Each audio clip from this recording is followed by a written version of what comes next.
Vous êtes au Pays Basque, plus précisément à Anglette, sur la ZAC de Juzan, qui est une ZAC qui est dédiée à l'éco-construction. Le générateur vient un peu comme le premier bâtiment dans cette ZAC pour accueillir des jeunes entreprises innovantes dans le secteur du bâtiment. La rue Mirambeau fait l'accroche urbaine de ce bâtiment avec en front la halle d'expérimentation, les bureaux dans les arbres, en front de ce paysage végétal, et ensuite l'atrium central qu'on a traité de manière bioclimatique, qui est vraiment le cœur du générateur et qui est aussi le lieu d'accueil, mais aussi de concentration de toutes les circulations, que ce soit horizontales et verticales, et qu'on a volontairement surdimensionné pour en faire un vrai lieu de vie.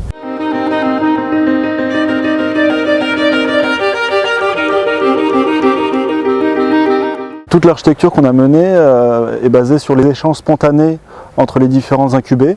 Et donc on a différentes spatialités, tant intérieures que extérieures, pour pouvoir communiquer, échanger sur les thématiques traitées.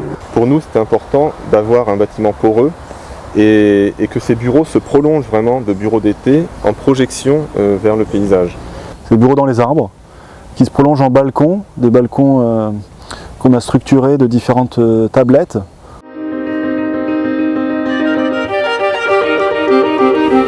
La normalisation croissante de la construction, telle qu'elle est mise en œuvre aujourd'hui avec les référentiels, tend à banaliser les constructions. D'avoir un bâtiment très clos sur lui-même, très fermé, très enveloppé, avec une très bonne isolation et avec des toutes petites fenêtres. Et finalement, c'est des bâtiments qui sont en lutte avec l'environnement et qui génèrent une forme d'esthétique architecturale anxiogène.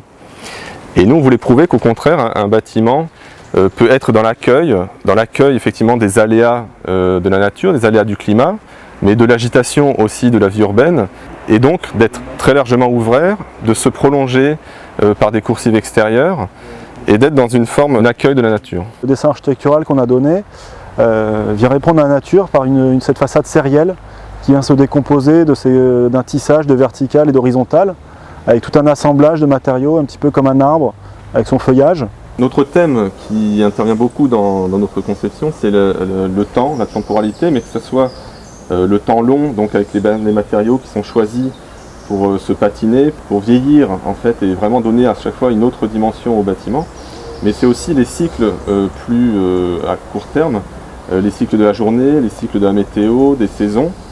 Et donc tout est conçu pour jouer finalement avec cette temporalité différenciée et ces différents mouvements.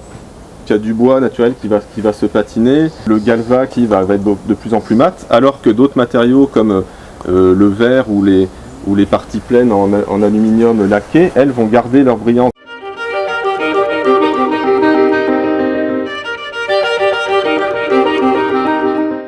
Là, nous sommes dans la halle technique. L'idée, c'était de pouvoir faire des prototypes grandeur nature pour les entreprises qui sont dans l'incubateur. L'idée, c'est d'avoir un bâtiment avec une vue traversante depuis la rue jusqu'au fond, jusqu'à l'estai et les boisements protégés, à travers toutes les activités que dévoile en fait le bâtiment.